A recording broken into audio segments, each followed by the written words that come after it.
Hey guys, welcome back to the channel. ಮೊದಲನೇದಾಗಿ ನಮ್ಮ ಕಾರ್ಮೆಲೋ S ಅವರ ಬಗ್ಗೆ ಮಾತಾಡೋದಾದ್ರೆ, ರೀಸೆಂಟ್ ಆಗಿ ಒಂದು ವಿಡಿಯೋದಲ್ಲಿ ನಾನು ನಿಮಗೆ ತಿಳಿಸಿದ್ದೆ ಕಾರ್ಮೆಲೋ ಎಸ್ ಅವರು ಯಾಕೆ ಯುನೈಟೆಡ್ ಸ್ಟೇಟ್ ಚಾಂಪಿಯನ್ಶಿಪ್ ನ ಸ್ಮ್ಯಾಕ್ ಡೌನ್ ನಲ್ಲಿ ಸೋತ್ರು ಅಂದ್ರೆ ಅವರು ಮದುವೆ ಆಗೋದಕ್ಕೆ ಹೋಗ್ತಾ ಇದ್ದಾರೆ ಅಂಡ್ ಅದಕ್ಕೋಸ್ಕರ ಡಬ್ಲ್ಯೂ ಕಂಪನಿಯಿಂದ ಒಂದು ಟೈಮ್ ಆಫ್ ನ ತಗೋತಾ ಇದ್ದಾರೆ ಅಂಡ್ ಅದಕ್ಕೋಸ್ಕರ ಅವರ ಕೈಯಿಂದ ಡಬ್ಲ್ಯೂ ಅವರು ಚಾಂಪಿಯನ್ಶಿಪ್ ನ ತಗೊಂಡ್ರು ಅಂತ ಅಪ್ಡೇಟ್ ಬಂದಿತ್ತು. ಬಟ್ ಈಗ ಅದನ್ನ ಉಲ್ಟಾ ಮಾಡುವಂತಹ ಇನ್ನೊಂದು ಅಪ್ಡೇಟ್ ಏನಪ್ಪಾ ಅಂದ್ರೆ, ಕಾರ್ಮೆಲೋ ಎಸ್ ಅವರು ಡಬ್ಲ್ಯೂ ಇಂದ ಟೈಮ್ ಆಫ್ ನ ತಗೋತಾ ಇಲ್ಲ, ಅವರು ಯಾವುದೇ ರೀತಿಯ ಮದುವೆ ಆಗ್ತಾ ಇಲ್ಲ.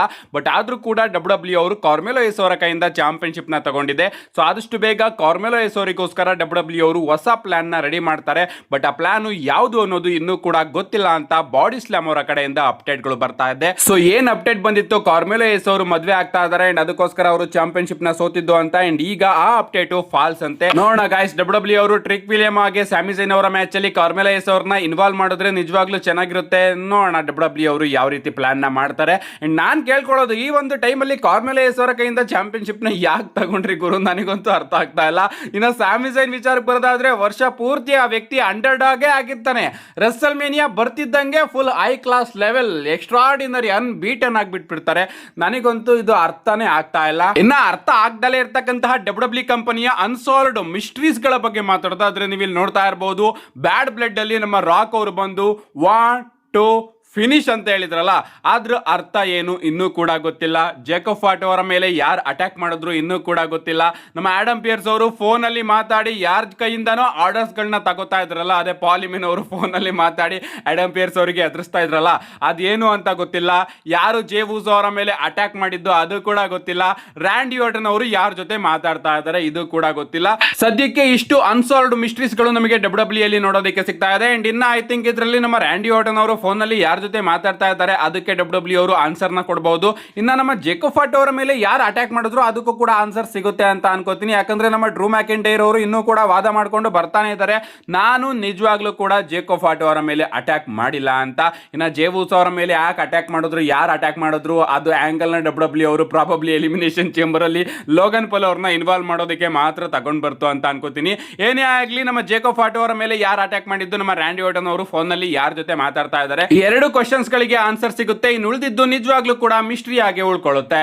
ನೆಕ್ಸ್ಟ್ ಅಪ್ಡೇಟ್ ಕಡೆ ಬರೋದಾದ್ರೆ, ಇದಿರ್ತಕ್ಕಂಥದ್ದು ನಮ್ಮ ರಿಂಗ್ ಜನರಲ್ ಗಂತರ್ ಅವರ ಬಗ್ಗೆ. ನಿಮಗೆ ಗೊತ್ತಿರಬಹುದು, ಗಂತರ್ ಅವರು ಲಿಟರಲಿ ಗೋಲ್ಡ್ಬರ್ಗ್ ಅವ್ರನ್ನ ರಿಟೈರ್ಡ್ ಮಾಡ್ತಾರೆ, ಜಾನ್ ಸಿನಾ ಅವ್ರನ್ನ ರಿಟೈರ್ಡ್ ಮಾಡ್ತಾರೆ, ಎಜ್ ಸ್ಟೈಲ್ ಅವ್ರನ್ನ ಕೂಡ ರಿಟೈರ್ಡ್ ಮಾಡ್ತಾರೆ. ಬಟ್ ಗಂತರ್ ಅವರಿಗೆ ಡಬ್ಲ್ಯೂ ಬಳಿ ಯಾವುದೇ ರೀತಿಯ ರಸಲ್ ಮೀನಿಯಾ ಪ್ಲಾನ್ಸ್ ಕಾಣಿಸ್ತಾ ಇಲ್ಲ. ಅಂಡ್ ಅದಕ್ಕೋಸ್ಕರ ಅವರು ಕಂಟಿನ್ಯೂಸ್ ಆಗಿ ಮಂಡೇ ನೈಟ್ ರಾ ಶೋಗಳನ್ನು ಕೂಡ ಮಿಸ್ ಮಾಡ್ಕೋತಾ ಇದ್ದಾರೆ. ಅಂಡ್ ಈಗ ರೀಸೆಂಟ್ ಆಗಿ ಬುಲ್ಲಿ ರೇ ಅವರು ಗಂತರ್ ಅವ್ರಿಗೋಸ್ಕರ ಒಂದು ಪ್ಲಾನ್ ನ ಪಿಚ್ ಮಾಡಿದ್ದಾರೆ. ಇವ್ರು ಹೇಳೋ ಪ್ರಕಾರ ಗಂತರ್ ಅವರು ಪ್ರಾಬಬ್ಲಿ ರಸಲ್ ಮೀನಿಯಾದಲ್ಲಿ ಬಂದು ಓಪನ್ ಚಾಲೆಂಜ್ ನ ಮಾಡಿದ್ರೆ ಚೆನ್ನಾಗಿರುತ್ತೆ.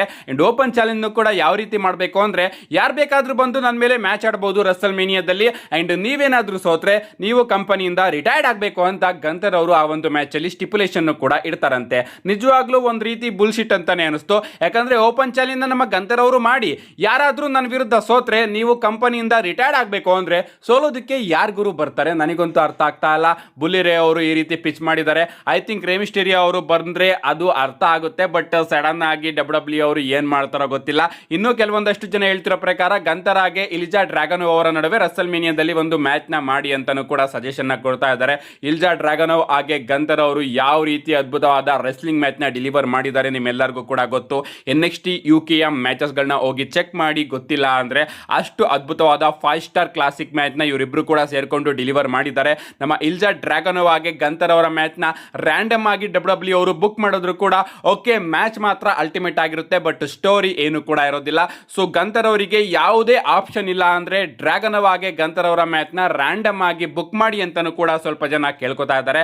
ನೋಡೋಣ ಗಾಯ್ಸ್, ಗಂತರ್ ಅವರಿಗೆ ರಸಲ್ ಮೇನಿಯಾದಲ್ಲಿ ಡಬ್ಲ್ಯೂ ಅವರು ಯಾವ ಪ್ಲಾನ್ಸ್ ನ ಮಾಡ್ತಾರೆ ಅಂತ. ನೆಕ್ಸ್ಟ್ ಅಪ್ಡೇಟ್ ಕಡೆ ಬರೋದಾದ್ರೆ, ಇದಿರ್ತಕ್ಕಂಥದ್ದು ನಮ್ಮ ಸ್ಟಿಫನಿ ಸ್ಟಾರ್ಟನ್ ಅವರ ಬಗ್ಗೆ. ರೀಸೆಂಟ್ ಆಗಿ ನಮ್ಮ ಸ್ಟಿಫನಿ ಸ್ಟಾರ್ಟನ್ ಅವರು ನಮಗೆ ಒಂದು ಪಾಡ್ಕಾಸ್ಟ್ ಅಲ್ಲಿ ನೋಡೋದಕ್ಕೆ ಸಿಗ್ತಾರೆ. ಅಂಡ್ ಅವರು ತಾನು ಡಬ್ಲ್ಯೂ ಕಂಪನಿನ ಯಾವಾಗ ಬಿಟ್ಟು ಹೋಗ್ತೀನಿ ಅನ್ನೋದ್ರ ಬಗ್ಗೆ ಮಾತಾಡಿದ್ದಾರೆ. ಅವ್ರು ಹೇಳ್ತಾರೆ, ನನಗೆ 30 ವರ್ಷ ಆಗ್ತಿದ್ದಂಗೆನೆ ನಾನು ಹಾಲಿವುಡ್ಗೆ ಜಂಪ್ ಆಗಬೇಕು ಅಂತ ಅನ್ಕೊಟ್ಟಿದ್ದೀನಿ.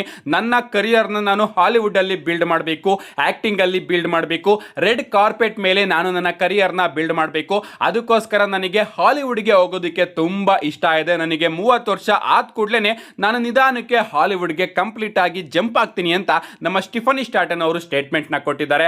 ಅಂಡ್ ಅವರು ಹೇಳ್ತಾರೆ, ರೆಸ್ಲಿಂಗ್ ನ ನನ್ನ ಬಾಯ್ ಫ್ರೆಂಡ್ ರಿಂಗ್ ಅಲ್ಲಿ ನೋಡ್ಕೋತಾನೆ, ನಾನು ನನ್ನ ಕರಿಯರ್ನ ಹಾಲಿವುಡ್ ಅಲ್ಲಿ ನೋಡ್ಕೋತೀನಿ ಅಂತ. ಈಗ ತನ್ನ ಬಾಯ್ ಫ್ರೆಂಡ್ ಕೈಸರ್ನ ನಮ್ಮ ಸ್ಟಿಫನಿ ಸ್ಟಾಟನ್ ಅವರು ಬಿಟ್ಟೋಗಿದ್ದಾರೆ. ಗೊತ್ತಿಲ್ಲ ಏನಾಗುತ್ತೆ ಅಂತ. ಸದ್ಯಕ್ಕೆ ರೀಸೆಂಟ್ ಆಗಿ ಅವರು ಸ್ಟೇಟ್ಮೆಂಟ್ನ ಕೊಟ್ಟಿದ್ರು, ನನಗೆ 30 ವರ್ಷ ಆಗ್ತಿದ್ದಂಗೆನೆ ನಾನು ನನ್ನ ಕರಿಯರ್ನ ಹಾಲಿವುಡ್ಗೆ ತಗೊಂಡು ಹೋಗ್ತೀನಿ ಅಂತ. ಅಫ್ಕೋರ್ಸ್ ಆಲ್ಮೋಸ್ಟ್ ಎಲ್ಲ WWE ಸೂಪರ್ ಸ್ಟಾರ್ಸ್ಗಳು ಕೂಡ ಇದೇ ರೀತಿ ಥಿಂಕ್ ಮಾಡೋದು. ಅಂಡ್ ಈಗ ಆ ಸೂಪರ್ ಸ್ಟಾರ್ಸ್ ಗಳಲ್ಲಿ ನಮ್ಮ ಸ್ಟಿಫನಿ ಸ್ಟಾಟನ್ ಅವರು ಕೂಡ ಒಬ್ಬರಾಗಿದ್ದಾರೆ. ನೆಕ್ಸ್ಟ್ ಅಪ್ಡೇಟ್ ಕಡೆ ಬರೋದಾದ್ರೆ ಇದಿರ್ತಕ್ಕಂಥದ್ದು ರಸಲ್ ಮೇನಿಯಾ 42 ನ ಸ್ಟೇಜ್ ಬಗ್ಗೆ. WWE ಅವರು ಇನ್ನೂ ಕೂಡ ರಸಲ್ ಮೇನಿಯಾ 42 ನ ಸ್ಟೇಜ್ ನ ಬಿಲ್ಡ್ ಮಾಡೋದಕ್ಕೆ ಪ್ರಾರಂಭ ಮಾಡಿಲ್ಲ. I think April first week ಅಲ್ಲಿ ಇವರು ಪ್ರಾರಂಭ ಮಾಡ್ತಾರೆ ಅಂತ ಅನ್ಕೋತೀನಿ. ಒಂದು 20 ದಿನ ಬೇಕಾಗುತ್ತೆ. 20 ದಿನದಲ್ಲಿ ಇವರು ಕಂಪ್ಲೀಟ್ ಆಗಿ ಸ್ಟೇಜ್ ವರ್ಕ್ ನ ಮುಗಿಸ್ತಾರೆ. ಕಳೆದ ವರ್ಷನೂ ಕೂಡ ಇದೇ ರೀತಿ ಅವರು ಸ್ಟೇಜ್ ವರ್ಕ್ ನ ಕಂಪ್ಲೀಟ್ ಮಾಡಿದ್ರು. ನೋಡ್ಬೇಕು ಈ ಬಾರಿ ಡಿಸೈನ್ಸ್ ಗಳನ್ನ ಯಾವ ರೀತಿ ರೆಡಿ ಮಾಡಿ ಇಟ್ಕೊಂಡಿರ್ತಾರೆ ಅಂತ. ಅಂಡ್ ಅಪ್ಡೇಟ್ ಗಳು ಬರ್ತಾ ಇತ್ತು. WWE ಅವರು ಸ್ಟೇಜ್ ಮೇಲ್ಗಡೆನೂ ಕೂಡ ಟಿಕೆಟ್ ಗಳನ್ನ ಮಾರಾಟ ಮಾಡೋದಕ್ಕೆ ಶುರು ಮಾಡಿದ್ದಾರೆ ಅಂತ. ನೋಡ್ಬೇಕು ಗೈಸ್ ಈ ಬಾರಿ ರಸಲ್ ಮೇನಿಯಾ 42 ನ ಸ್ಟೇಜ್ ಯಾವ ರೀತಿ ಇರುತ್ತೆ ಅಂತ.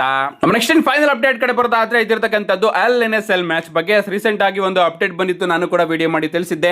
WWE ಅವರು ರಸಲ್ ಮೇನಿಯಾದಲ್ಲಿ ಒಂದು LNSL ಮ್ಯಾಚ್ ನ ಪ್ಲಾನ್ ಮಾಡ್ತಾ ಇದ್ದಾರೆ. ಅಂಡ್ ಪ್ರಾಬಬ್ಲಿ ಆ ಒಂದು ಮ್ಯಾಚ್ ನಮಗೆ ಜೇಕೋಬ್ ಫಾಟೋ ಹಾಗೆ ಡ್ರೂ ಮ್ಯಾಕಿಂಟೈರ್ ಅವರ ಮ್ಯಾಚ್ ಅಲ್ಲಿ ನೋಡೋದಕ್ಕೆ ಸಿಗಬಹುದು. WWE ಅವರು ಇವರಿಬ್ಬರ ಮ್ಯಾಚ್ ಅಲ್ಲಿ LNSL ಸ್ಟಿಪುಲೇಷನ್ ನ ಆಡ್ ಮಾಡಬಹುದು ಅಂತ ನಾನು ನಿಮಗೆ ತಿಳಿಸ್ಕೊಟ್ಟಿದ್ದೆ. ಬಟ್ WWE ಅವರು ಡ್ರೂ ಮ್ಯಾಕಿಂಟೈರ್ ಹಾಗೆ ಜೇಕೋಬ್ ಫಾಟೋ ಅವರ ಮ್ಯಾಚ್ ಅಲ್ಲಿ ಅನ್ಸ್ಯಾಕ್ಷನ್ಡ್ ಸ್ಟಿಪುಲೇಷನ್ ನ ಆಡ್ ಮಾಡಿದ್ದಾರೆ. ಹಾಗಾದ್ರೆ LNSL ಮ್ಯಾಚ್ ನಮಗೆ ಈ ಬಾರಿ ರಸಲ್ ಮೇನಿಯಾದಲ್ಲಿ ನೋಡೋದಕ್ಕೆ ಸಿಗೋದಿಲ್ವಾ ಅಂತ ನೀವೇನಾದ್ರೂ ಕೇಳಿದ್ರೆ, ಅಪ್ಡೇಟ್ ಗಳು ಬರ್ತಿರೋ ಪ್ರಕಾರ WWE ಅವರು ಇನ್ನೂ ಕೂಡ ರಸಲ್ ಮೇನಿಯಾದಲ್ಲಿ ಒಂದು LNSL ಮ್ಯಾಚ್ ನ ಪ್ಲಾನ್ ಮಾಡ್ತಾ ಇದ್ದಾರಂತೆ. ಅಂಡ್ ಪ್ರಾಬಬ್ಲಿ ಆ ಒಂದು ಸ್ಟಿಪುಲೇಷನ್ ನಮಗೆ ಕೋಡಿ ರೋಡ್ಸ್ ಹಾಗೆ ರ್ಯಾಂಡಿ ಓರ್ಟನ್ ಅವರ ಮ್ಯಾಚ್ ಅಲ್ಲಿ ನೋಡೋದಕ್ಕೆ ಸಿಗಬಹುದು ಅಂತಾನೂ ಕೂಡ ಅಪ್ಡೇಟ್ ಗಳು ಬರ್ತಾ ಇದೆ. ಇದೊಂದೇ ಮ್ಯಾಚ್ ಅಲ್ಲಿ ಆದ್ರೆ ಮ್ಯಾಚ್ ಇಂಟ್ರೆಸ್ಟಿಂಗ್ ಆಗೋದಕ್ಕೆ ಸಾಧ್ಯ. ಇನ್ನ ಬೇರೆ ಬೇರೆ ಮ್ಯಾಚಸ್ ಗಳು ಕೂಡ ಅಷ್ಟೊಂದೇನು ದೊಡ್ಡದಾಗಿ ಕಾಣಿಸ್ತಾ ಇಲ್ಲ LNSL ಸ್ಟಿಪುಲೇಷನ್ ನ ಹಾಕಿಸ್ಕೊಳ್ಳೋ ಅಷ್ಟು. ಸೊ ಅದಕ್ಕೋಸ್ಕರ ಪ್ರಾಬಬ್ಲಿ ಬಿದ್ರೆ ನಮ್ಮ ರ್ಯಾಂಡಿ ಓರ್ಟನ್ ಹಾಗೆ ಕೋಡಿ ರೋಡ್ಸ್ ಅವರ ಮ್ಯಾಚ್ ಗೆ ಈ ಒಂದು LNSL ಸ್ಟಿಪುಲೇಷನ್ ನೋಡೋದಕ್ಕೆ ಸಿಗಬಹುದು. ನೋಡೋಣ ಗೈಸ್, ಒಟ್ನಲ್ಲಿ ಈ ಬಾರಿಯ ರಸಲ್ ಮೇನಿಯಾದಲ್ಲಿ WWE ಅವರು ಒಂದು LNSL ಮ್ಯಾಚ್ ನ ಪ್ಲಾನ್ ಮಾಡ್ತಾ ಇದ್ದಾರೆ ಅಂತ ಇನ್ನೂ ಕೂಡ ಅಪ್ಡೇಟ್ ಗಳು ಬರ್ತಾ ಇದೆ. ನಿಮ್ಮ ಪ್ರಕಾರ LNSL ಯಾವ ಮ್ಯಾಚ್ ಅಲ್ಲಿ ನೋಡೋದಕ್ಕೆ ಸಿಗುತ್ತೆ? ನಿಮ್ಮ ಅನಿಸಿಕೆನ ಕಮೆಂಟ್ ಮಾಡಿ ಅಂತ ಹೇಳ್ತಾ, see you guys in my next video.